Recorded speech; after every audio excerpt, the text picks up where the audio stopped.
crianças, fazemos trabalho social lá, fazemos almoço beneficente para algumas pessoas que estão com dificuldade financeira, com problemas de saúde.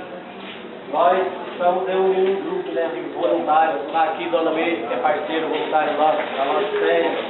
Minha irmã, que é cabeleireira, trabalha no projeto. A Dona Eva, que está sempre com a Peraí, deixa eu pular.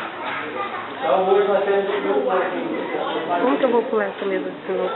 Estamos trabalhando, querendo fortalecer nosso projeto. Não pode fazer.